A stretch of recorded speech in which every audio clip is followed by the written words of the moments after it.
మీ హారికమ్మ మీ దగ్గరికి చేరుకుంది, అంతే చాలు. అన్నట్టు రాధమ్మీరి బాబు, అది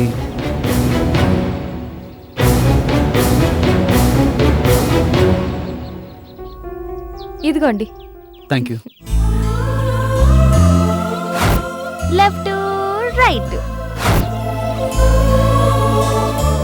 అన్నట్టు నీ పేరేమన్నా? రుక్కమ్మ. అందరూ నన్ను సవరాల రుక్కమ్మ అంటారమ్మా. భలే పేరు. ఎక్కడుంటావు? ఇక్కడికి దగ్గరలోనేనమ్మా, బస్తీలో. బాధపడకు రుక్కమ్మ, తప్పిపోయిన నీ బంగారి ఏనాటికైనా తప్పకుండా దొరుకుతుంది. పర్వాలేదమ్మా, నువ్వు చల్లగా ఉంటే నాకంతే చాలు. ఏంటో పాపం, ఎంతైనా తల్లి మనసు కదా. రుక్కమ్మ, నీ కూతురు దొరికేదాకా నీకెప్పుడు మా ఇంటికి రావాలనిపిస్తే అప్పుడు రా, నేనేమీ అనుకోను, సరేనా? బంగారు తల్లివి చాలమ్మా, ఈ ఒక్క మాట చాలు. ఇప్పుడు నా మనసు తృప్తిగా ఉంది. వెళ్ళొస్తానమ్మా. ఉంటా బాబు.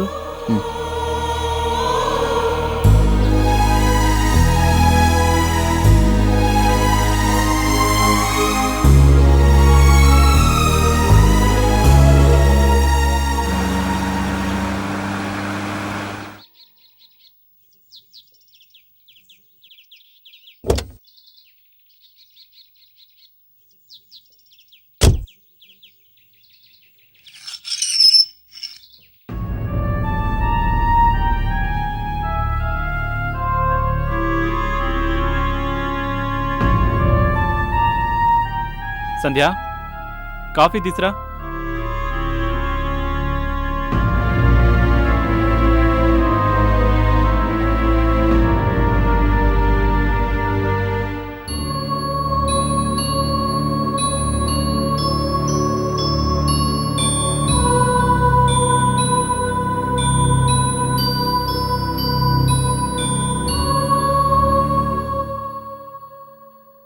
తమ్ముడు, కాఫీ తీసుకో. అక్క, నువ్వు తెచ్చావేంటి? సంధ్య లేదా? ఎక్కడికెళ్ళింది? ఎందుకు అడుగుతావులే, ఆవిడగారు ఎవరికైనా చెప్పి వెళుతుందా ఏమిటి? అక్కడికి అత్త బయలుదేరుతుంటే నేను ఉండబట్టలా కడిగేశాను మావయ్య. మీ ఫ్రెండ్ ఛాయా వాళ్ళింటికా అని. ఏది నోరు తెరిచి చెప్తేనా చివ్వుమని ఇలా ఒక చూపు చూసి వెళ్ళింది.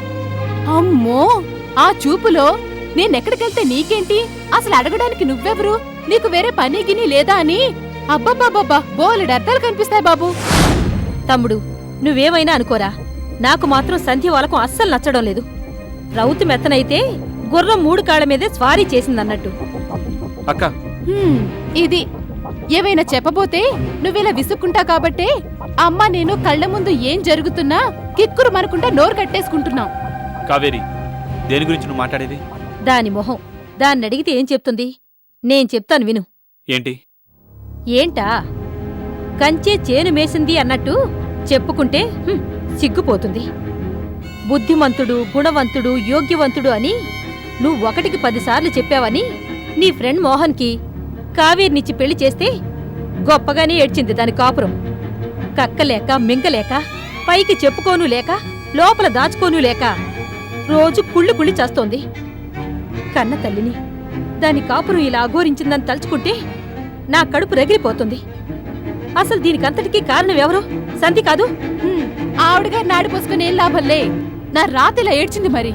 తెలియక పోయి అత్త మొగుణ్ణి కట్టుకున్నందుకు అఘోరిస్తున్నాను. తమ్ముడు, నువ్వు నన్ను తిట్టినా సరే, తన్ని తగలేసినా సరే, ఓ మాట మాత్రం చెప్పే తీరతాన్రా. ఏంటి? తోడబుట్టినవాడివి, నోరు తెరిచి నీ దగ్గర మాట చెప్పడానికే చండాలంగా ఉంది.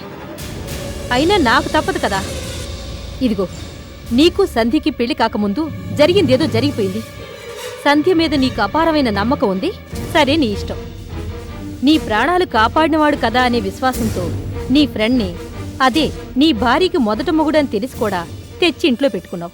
అది నీ పర్సనల్ విషయం. తప్పా ఒప్పా అనే చర్చ ఇప్పుడు అనవసరం. అక్క, నువ్వేం చెప్పదలుచుకున్నావు సూటిగా చెప్పు. ఇలాంటి విషయాలు కట్టే కొట్టే తెచ్చే అన్నట్టు సూటిగా 3 ముక్కల్లో చెప్తే అర్థం కావురా. ఓపిగ్గా వింటానంటేనే చెప్తాను. సరే చెప్పు. అమ్మా, ఈ డొంక తిరుగుడంతా ఎందుకు? సూటిగానే చెప్దాం. మావయ్య, మోహన్ గారితో నా పెళ్ళెందుకు చేయాలనుకున్నా? ఎందుకేంటి? నువ్వు సుఖంగా ఉంటావని. సుఖంగా ఉంటున్నానా?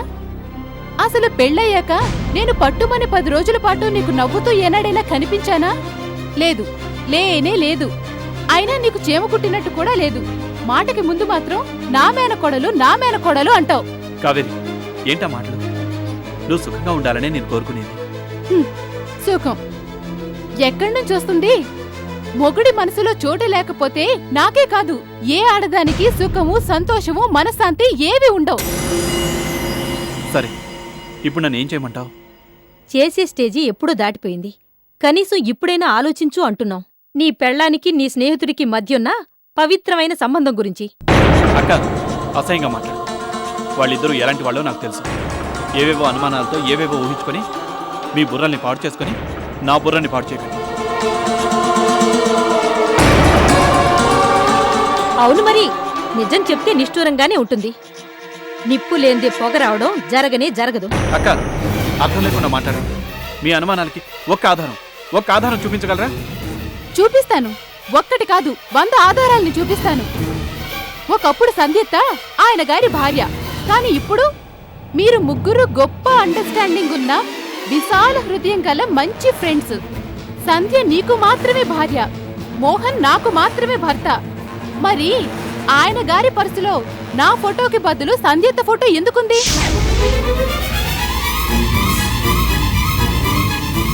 చెప్పు తమ్ముడు, అలా బెల్లం కొట్టిన రాయిలా ఉండిపోయావే. పోనీ ఈ సంగతి చెప్పు మావయ్య. మీ ఆవిడ ఫోటోని మా ఆయన గారు పవిత్రమైన ఫీలింగ్ తోనే తన పర్సులోనే ఇంకా దాచుకున్నారని అనుకుందాం. మరి కడుపుతో ఉన్న సంధ్యత కోసం ఆ రోజు పుల్ల నారింజలు దొరకలేదని నువ్వు కమలాలు తెస్తే ఆయన గారు మాత్రం ఊరంతా వెతికి పుల్ల నారింజలు తెచ్చారంటే ఏంటర్థం? సంధ్యత మీద నీకన్నా ఆయన గారికి ఇంకా ప్రేమ, అభిమానము, ఫీలింగు ఉన్నాయనుకోవాలా? ఆవిడగారు వేవేళ్లతో వాంతులు చేసుకోవడాలు, కళ్ళు తిరిగి పడిపోయినట్టు నటించడాలు, ఈయనగారు కంగారు నటిస్తూ పరిగెత్తుకుంటూ వెళ్లి గట్టిగా పట్టుకుని ఏం కాలేదు కదా సంధ్య అని ఆరాటపడిపోవడాలు, ఇవన్నీ బిజినెస్ పనుల మీద బయటికెళ్లే నీకు కాదు, ఇంట్లో ఉన్న మా కళ్ళకు మాత్రమే కనిపించి చేస్తాయి. మరి ఇన్ని చెప్పినా కూడా వాళ్ళిద్దరూ పతితులు, పవిత్రమూర్తులు అంటావు. నాకు తెలుసు. నాకు అర్థం కానిదొక్కటే, ఆ రోజు నువ్వు ఆయనతో గొడవపడి ఇంట్లోంచి పొమ్మంటే కట్టుకున్నవాడు ఇంట్లోంచి వెళ్ళిపోతే నేనేడవాలి. మరి మీ ఆవిడెందుకు నువ్వొద్దన్నా నీ మాట పట్టించుకోకుండా ఆయన గారి దగ్గరికి పరిగెత్తింది? నా కాపురాన్ని నిలబెట్టేందుకా? ఈ సాకుతో ఆయన గారిని కలుసుకునేందుకా? చిచి, ఇలాంటివన్నీ పైకి మాట్లాడుకోవాలంటేనే చండాలంగా ఉంటాయి. తమ్ముడు, ఆఖరిగా నేనొక్కటే చెప్పదలుచుకున్నాను. పెళ్ళాం మీద నమ్మకం ఉండడం మంచిదే, కానీ మితిమీరిన నమ్మకం మొదటికి మోసం తెస్తుంది. అయినా కరవమంటే కప్ప కోపం, విడవమంటే పావు కోపం అన్నట్టు పాపమో పుణ్యమో ఆ దేవుడికే తెలియాలి.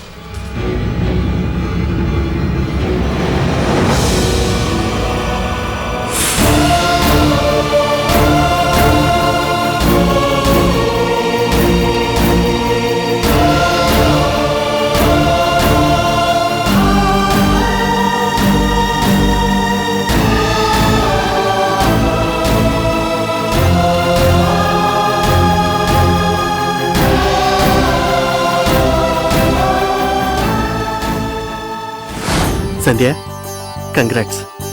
Thank you.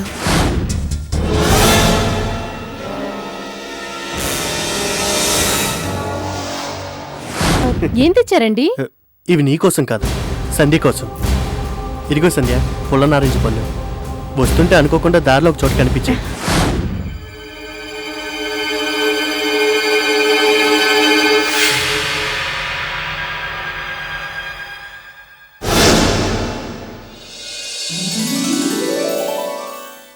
సాకిరేవు కాడ అన్ని సోకు చూడగానే జిల్లంది నాకు, రాసి పెట్టి ఉన్నది మనకు, ఇలా రాసి పెట్టి ఉన్నది మనకు. రాజు నిన్ను వదలకుండా బతుకుతా బండకేసి రాస్తా రాతి బండకేసి రాస్తా. లక్ష్మమ్మ అయ్య బాబోయ్ ఏటండి కత్తి తట్టుకున్నారేటండి? ఏంటి భయపడ్డావా? అయ్య బాబోయ్ భయపడినేటండి, చేతిలో కత్తి తట్టుకుని అలా మీదకి వచ్చేస్తుంటే. బాగుంది. కూరగాయలు తరిగేటప్పుడు చేతిలో కత్తి కాక కలం పట్టుకుంటారా? అమ్మగారు ముందు కత్తిని అవతల పారేయండి. అయ్యగారు ఏడు చెప్పినారు, తమరు ఏ పని చేయకూడదని చెప్పినారు కాదేటి? చెప్తే మానేస్తానా? హ. నా ఇల్లు నా ఇష్టం. కసకస కసకస నరికేస్తా. ఓలమ్మాయ్ అయ్యగారండి కత్తండి. కత్తేంటి? హారికమ్మ గారండి హారిక కత్తి పట్టుకునండి నరికేస్తారంటున్నారండి. హారి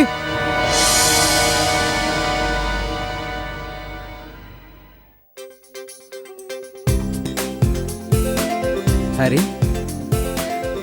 వచ్చేసారా? మీకోసమే గుమ్మగుమ్మలాడే గుత్తి వంకాయ కూర రెడీ చేస్తున్నాను. అరగంటలో అన్నం పెట్టేస్తాను, సరేనా? సరే.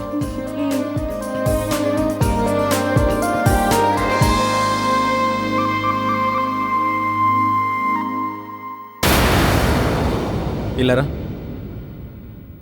హారికను చూసి ఎందుకు భయపడుతున్నావు? అయ్యగోరు అదేటంటే ఏంటి? అదేటంటే అమ్మగోరు అమ్మగారు పిచ్చాసుపత్రికి వెళ్ళొచ్చినారని. ఎవరు చెప్పారు? నిన్నే అడిగేది, ఎవరు చెప్పారు? ఎవరేటండి? ఇరుగు పొరుగు అన్నాక చెప్పుకోరేటండి. ఆయ్ చూడు లక్ష్మమ్మ, ఒకప్పుడు హారికకు మతిస్థిమితం లేని మాట నిజమే, కానీ ఇప్పుడు పూర్తిగా నయం అయిపోయింది, నిక్షేపంగా ఉంది. మరైతే కత్తట్టుకుని కసాకసామని వస్తుంది వంకాయలు, నీ పీకను కాదుగా. క్షమించండి బాబు, కత్తట్టుకుని మీదకొచ్చేసరికి గుబులు పుట్టి. చూడు, ఇంకొకసారి ఇలా చేసినా, గతం తాలూకు విషయాల్ని హారిక దగ్గర ప్రస్తావించినా నేనేం చేస్తానో నాకే తెలియదు. ఇది తీసుకెళ్ళి పైన పెట్టు. అట్టగేనయ్యా.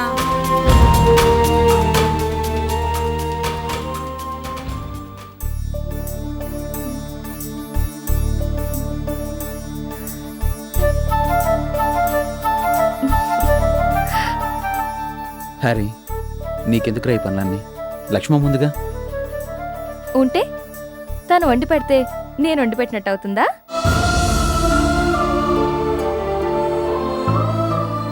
ఏమండి, ఇంతకాలం మీకు దూరంగా ఉండిపోయాను. ఒంటరిగా తిన్నారో లేదో కూడా పట్టించుకునేవాళ్ళు లేకుండా. అందుకే మళ్ళీ నా చేత్తో రోజు మీకు తృప్తిగా వండి పెట్టాలని. హ్యారీ, మీకు తెలీదండి, ఆ దేవుడు మన టెడ్డిని ఎత్తుకుపోయాడు. ఇక మిగిలింది మీకు నేను, నాకు మీరు. అందుకే బతికున్నంతకాలం మిమ్మల్ని నా కళ్ళల్లో పెట్టుకుని చూసుకోవాలని. హ్యారీ,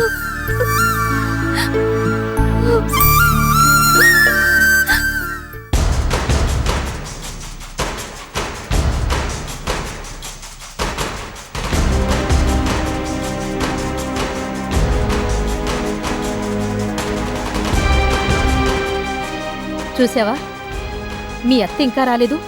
అది నాకు అత్త కాదు, సవితి. ఆ సంగతి ఇందాకే చెప్పాం కదా. మీ మావయ్య నమ్మాడంటావా? ఏమో, నాకు మాత్రం డౌటే. మావయ్యకి ఆవిడ గారి మీద గుడ్డి నమ్మకం కదా. ఏమో, ఇందాక మెట్లెక్కి అలా పైకి వెళుతున్న మోణ్ణి బట్టి చూస్తే లోపల ఎక్కడో అనుమానం మొదలైనట్టే కనిపిస్తోంది. లోపల ఎక్కడో కాదు, ఆ అనుమానాన్ని బయటకు కక్కాలి. తన చేతులతోనే మావయ్య దాన్ని మెడబట్టి ఈ ఇంట్లో నుంచి బయటికి తోసి పారేయాలి. అప్పటికి గాని నా కడుపు మంట చల్లారదు. ఆనంద్ లాంటి మగాడు భార్యని అంత తేలిగ్గా అనుమానించడు. మనం 1000 కాదు 1,00,000 ఎగ్జాంపుల్స్ చూపించినా సరే. ఎంత నమ్మకం ఉన్నా మావయ్య కూడా మగాడే కదమ్మా. కళ్ళారా చూస్తే చచ్చినట్టు నమ్ముతాడు. కరెక్ట్గా చెప్పేవే. ఇనుము వేడి మీదున్నప్పుడే దెబ్బ కొట్టాలి. మనిషి ఆవేశంలో ఉన్నప్పుడే ఎగదొయ్యాలి. దాన్ని ఇంట్లోంచి వెళ్ళగొట్టాలి అంటే సరిగ్గా ఇప్పుడే మనం ఏదో ఒకటి చెయ్యాలి.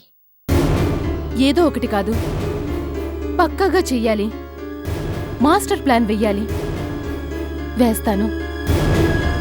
నా సుఖాన్ని సంతోషాన్ని దోచుకుంటున్నా ఆ రాక్షసుని శాశ్వతంగా ఈ ఇంట్లోంచి బయటకు పంపించే పక్కా ప్లాన్ వేస్తాను. ఏంటా ప్లాన్? చెప్తాను, తొందరలోనే చెప్తాను.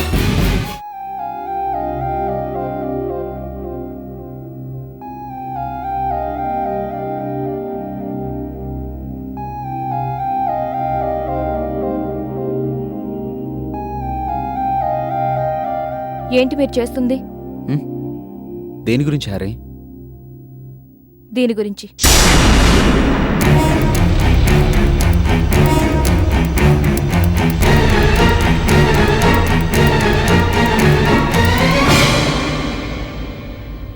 ఏంటిది? పసిపిల్ల గౌన్. బెడ్రూమ్ సర్దుతుంటే కనిపించింది. మన ఇంట్లో చంటి పిల్లలు ఎవరు లేరు కదా, మరి ఈ గౌన్ ఎక్కడి నుంచి వచ్చింది? హ్యారీ, అది మీరు దాచిపెడితే దాగుతుందనుకున్నారా? చెప్పకపోతే నేను తెలుసుకోవాలని అనుకున్నారా? అది అది మన ఇంట్లోకి ఎలా వచ్చిందో మీకు తెలీదు. మన బెడ్రూమ్లో దిండి కింద ఎలా ఉందో అంతకన్నా తెలీదు, అవునా? అవును. ఎందుకండి ఇంకా బుకాయిస్తారు? నిజం నాకు తెలిసిపోయింది. మీ రహస్యం బట్టబయలైపోయింది. నేను లేకుండా ఇన్నాళ్ళు మీరు ఎలా గడిపారో నాకు అర్థమైపోయింది. ఏంటి, షాక్ అయ్యారా? హ్యారీ, ఈ గౌను అక్కర్లేదు, మీరేం చెప్పక్కర్లేదు. నాకు మొత్తం తెలిసిపోయింది.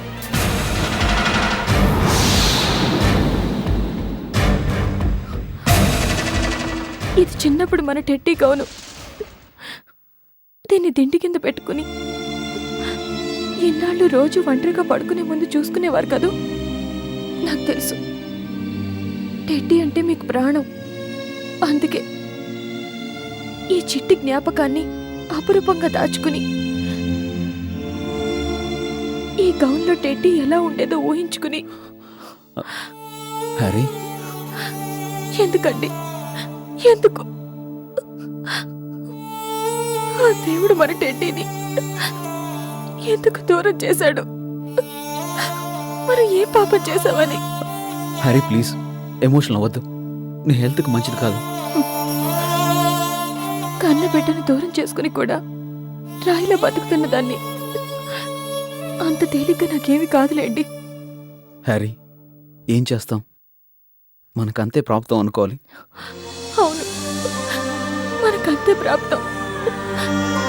నట్టింట్లో చెంగు చెంగున ఓ చిన్నారి పాప ఆడుకుంటుంటే కళ్ళారా చూసుకునే అదృష్టం కొండలకు హత్తుకుని దాని ముద్దు ముచ్చట చూసి పరవశించిపోయే భాగ్యం ఈ జన్మకు లేదు, ఇక రాదు. హ్యారీ, హ్యారీ ప్లీజ్ ఏడవద్దు, ప్లీజ్ హ్యారీ.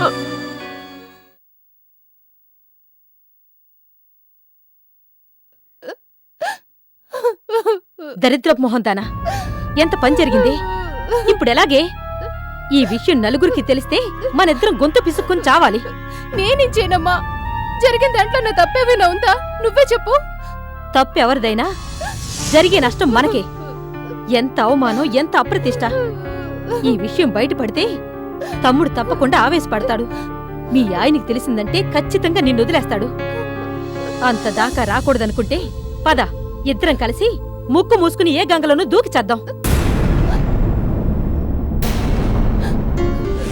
పదవే, నాకు కూడా చావు తప్ప మరో మార్గం లేదనిపిస్తుంది. నలుగురు నా గురించి నీచంగా మాట్లాడక ముందే చచ్చిపోతాను, నేను చచ్చిపోతాను. చచ్చిపోతాను చచ్చిపోతాను అంటూ ఇంకా ఇక్కడెందుకే? పద పోదాం.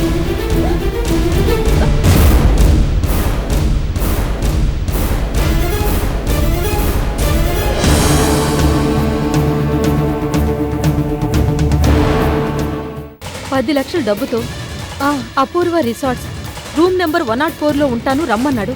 మీరేం వరీ కాకండి, నేనే వెళ్తాను. అపూర్వ రిసార్ట్స్, రూమ్ నెంబర్ 104. నీకోసం 1000 కళ్ళతో ఎదురు చూస్తుంటాను. సరే. సంధ్యను అర్జెంటుగా అదేదో ఊరి చివరున్న రిసార్ట్స్ హోటల్కి రమ్మని చెప్పేవాటుగా.